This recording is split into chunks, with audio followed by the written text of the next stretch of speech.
Hello दोस्तों, प्रतिमा GS academy पे आप सभी का स्वागत है।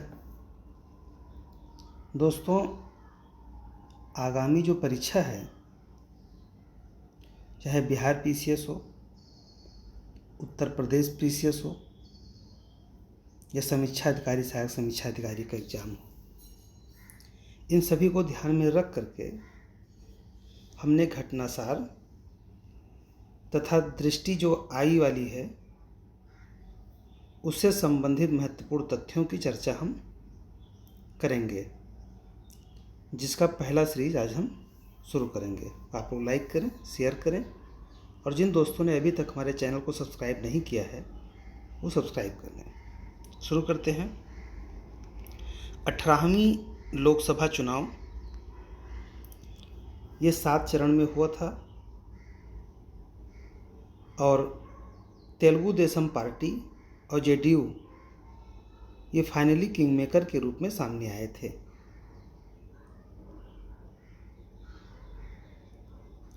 जब परिणाम आया था तो उस समय 240 सीट भारतीय जनता पार्टी ने जीता था और सबसे बड़ी पार्टी के रूप में उभरी थी। वहीं नंबर 2 पे रही कांग्रेस।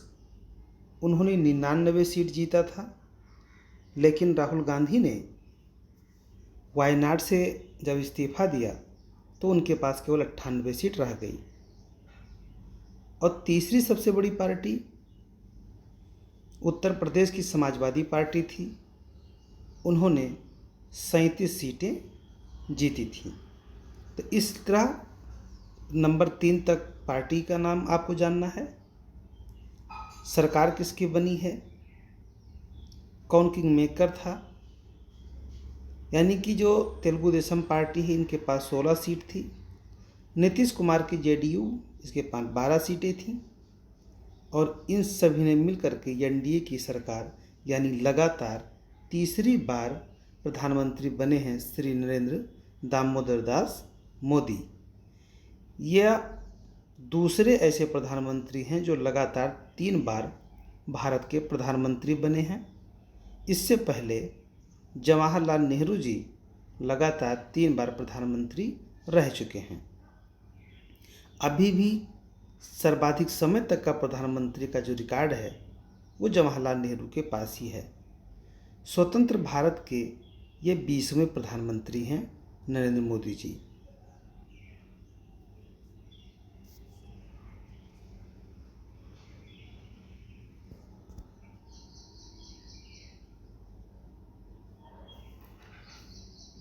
नौ जून को इन्होंने शपथ लिया है।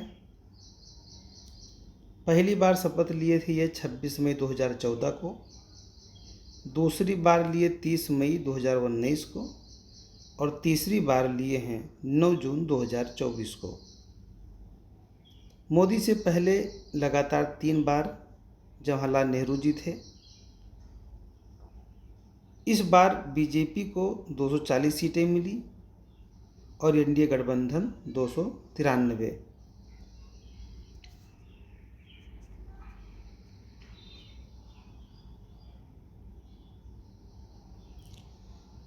पीएम मोदी के साथ 71 मंत्री शपथ लिए,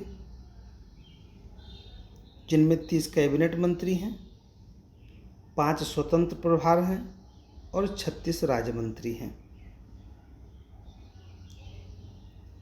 अब ये तो पीएम वाराणसी का एक मैंने मात्र के रूप में लिख दिया है कि 1.53 लाख मतों से जीते थे। 4 कैबिनेट सहित 18 मंत्री हारे हैं। ये सब एक जानकारी के लिए, बाकी ये एग्ज़ाम में नहीं आने वाला है। एग्ज़ाम में आएगा तो यहाँ से आएगा।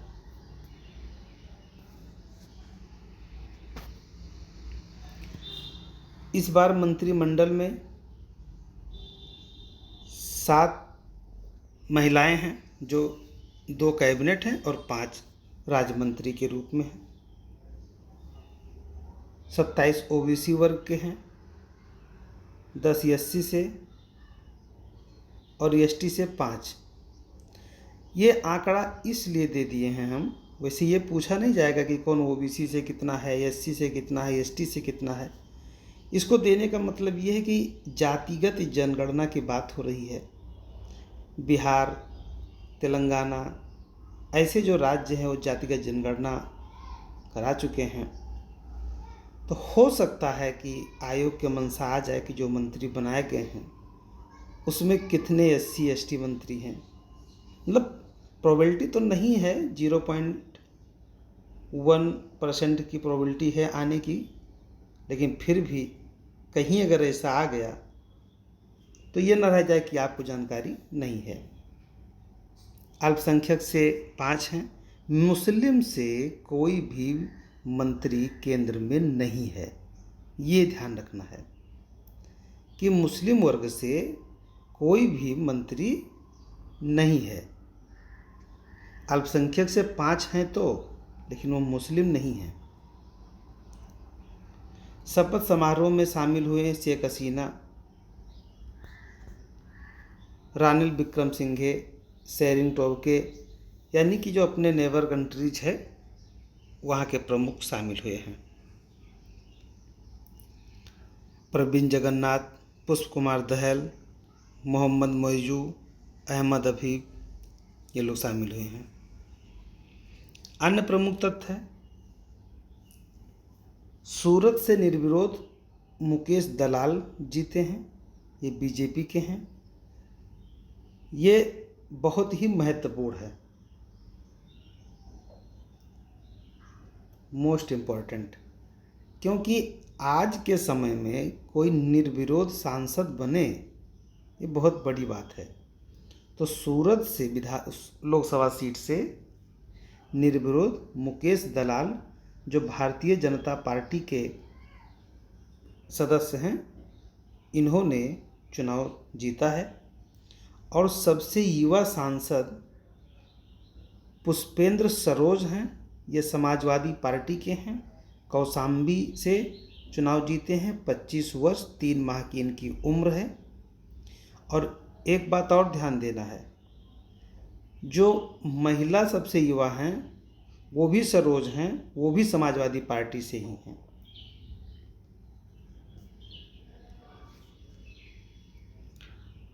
और शामसी लोकसभा समस्तीपुर बिहार के हैं, 25 वर्ष 11 माह के हैं।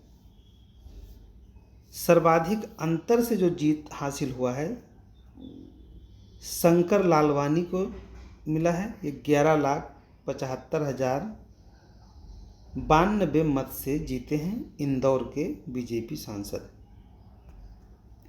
अच्छा, इनका अंतर क्या कह सकते हो? सर्वाधिक नोटा को इन्हीं के वहाँ से वोट प्राप्त हुआ था।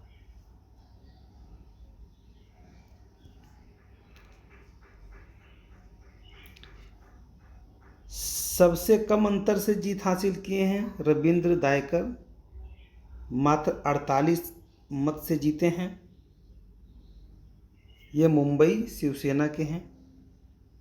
18वीं लोकसभा के 543 सांसदों में 74 महिला सांसद बनी हैं। ध्यान रहे, पिछली बार 78 थीं, इस बार 4 सांसद महिला कम हैं।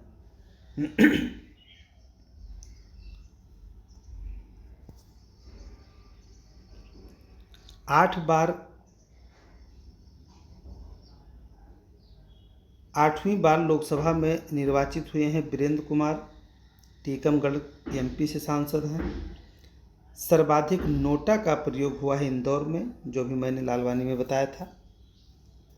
राहुल गांधी रायबरेली और वायनाड से 2 जगह से चुनाव जीते थे, इन्होंने वायनाड से इस्तीफा दे दिया बाद में, इसीलिए जब कांग्रेस का 99 सीट था अब वह 98 रह गया है।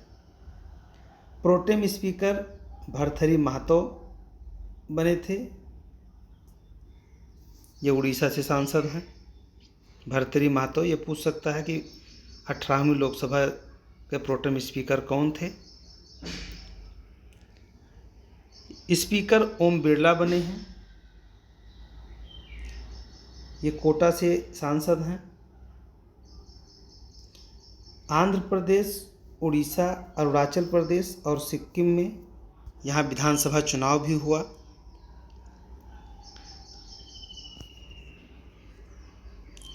आंध्र प्रदेश 175 सीटें यहाँ पे हैं विधानसभा की। यहाँ पे एनडीए जीती है, चंद्रबाबू नायडू यहाँ के मुख्यमंत्री बने हैं। उड़ीसा में 147 विधानसभा सीट है। यहाँ पे सामान्य बहुमत प्राप्त करके भाजपा के मोहन चरण मांझी मुख्यमंत्री बने हैं। भारतीय जनता पार्टी ने यहाँ पे 78 सीटें जीती थीं। अरुणाचल प्रदेश, यहाँ पे विधानसभा की 60 सीटें हैं। पेमा खांडू यहाँ के बीजेपी के सांसद बने हैं। इन्होंने 60 में से 46 सीटें जीती हैं। और सिक्किम में प्रेम सिंह तमांग मुख्यमंत्री बने हैं लगातार दूसरी बार।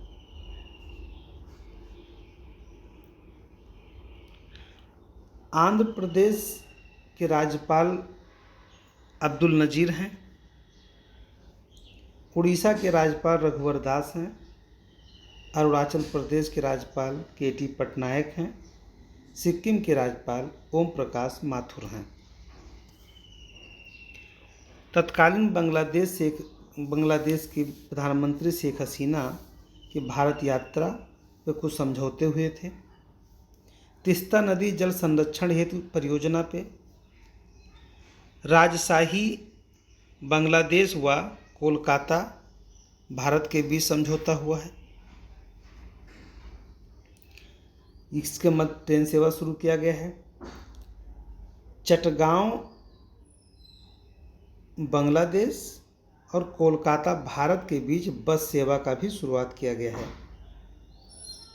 बांग्लादेशियों के लिए ई मेडिकल वीज़ा शुरू किया गया है।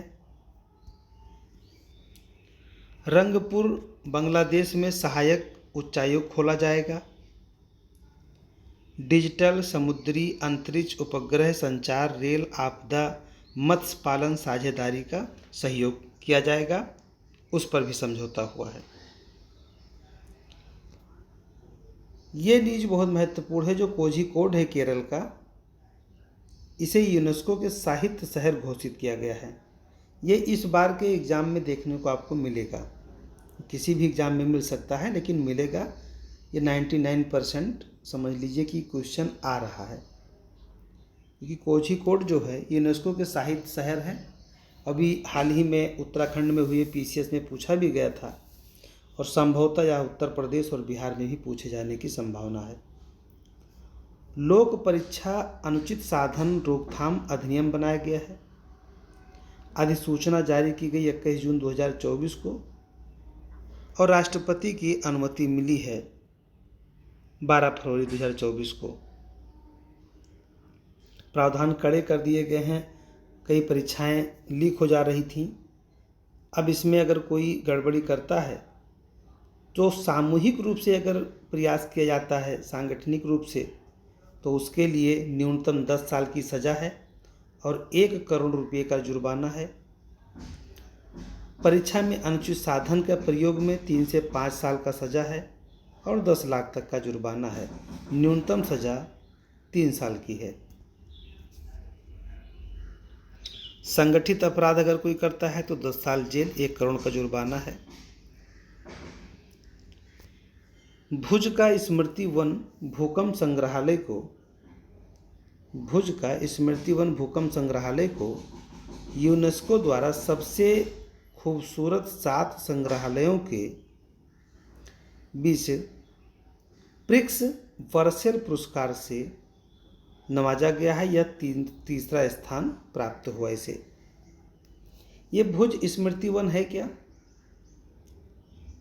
2001 में भूकंप आया था और यहाँ पे बहुत जान माल की हानि हुई थी। उन्हीं को याद करके, उन्हीं के याद स्वरूप यहाँ पे एक संग्रहालय, भूकंप संग्रहालय बनाया गया है। तो विश्व के सबसे 7 खूबसूरत संग्रहालयों में से भुज को तीसरा स्थान प्राप्त हुआ है और इसे प्रिक्स वर्सेल पुरस्कार दिया गया है। कच्छ जिले के भुजिया पहाड़ी पर हजारों पेड़ों के बीच बना संग्रहालय है।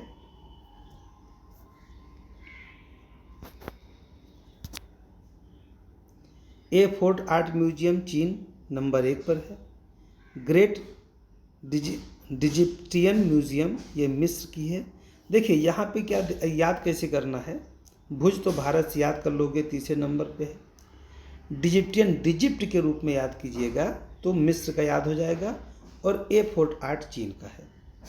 भारत के सबसे बड़ी जलवायु घड़ी ये CSIR मुख्यालय नई दिल्ली में लगा है।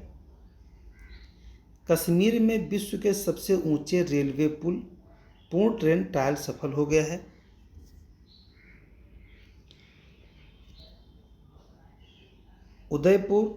उधमपुर श्रीनगर बारामूला रेल लिंक का हिस्सा होगा, 1.3 किलोमीटर लंबा होगा और चेनाब नदी पर बना है। जीरो वेस्ट टू लैंडफिल मान्यता प्राप्त करने वाला हवाई अड्डा बना है तिरुवनंतपुरम। ये एग्ज़ाम में आने की संभावना बिल्कुल है, 98% की प्रोबेबिलिटी है, क्योंकि भारत के स्वच्छता में देखा जाए तो इंदिरा गांधी जो एयरपोर्ट है दिल्ली का वो है, लेकिन जीरो वेस्ट टू लैंडफिल मान्यता प्राप्त करने वाला यह तिरुवनंतपुरम भारत का पहला हवाई अड्डा है।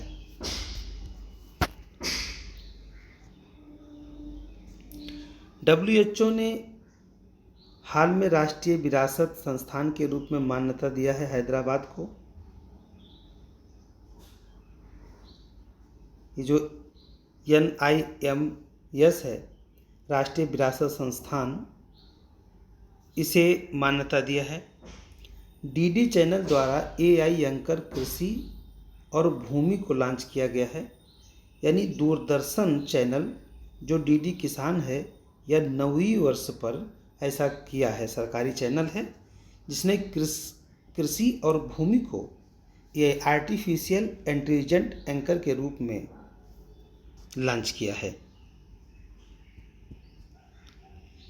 बिहार के नागी और नकटी अभ्यारण्य को रामसर साइट घोषित किया गया है। वर्तमान में बिहार में 3 साइट रामसर साइट हो गए हैं, कंवरताल, नागी और नकटी अभ्यारण्य। वर्तमान में भारत में रामसर साइट हो गए हैं 85 हो गए हैं।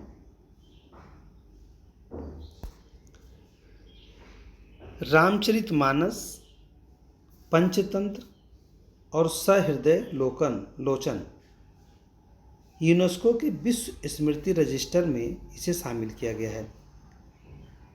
रामचरितमानस को तुलसीदास जी ने लिखा है, पंचतंत्र को विष्णु शर्मा जी ने लिखा है और सहृदय लोचन को आनंदवर्धन जी ने लिखा है। ये पूछा जा सकता है, और ये ऐसे महत्वपूर्ण पॉइंट मैंने निकाला है जो आपके एग्ज़ाम के लिए बहुत ही महत्वपूर्ण होगा। और आप देख पाएंगे, जब एग्ज़ाम देकर आएंगे तो आप देख पाएंगे कि इसमें से बहुत सारे प्रश्न फंसने वाले हैं। भारत लगातार 6ठे वर्ष वैश्विक इंटरनेशनल शटडाउन रिपोर्ट में शीर्ष पर रहा। शटडाउन का मतलब जहाँ पे इंटरनेट ज़्यादा समय तक बंद किया गया हो, ज़्यादा बार बंद किया गया हो, तो उसमें भारत सबसे आगे है।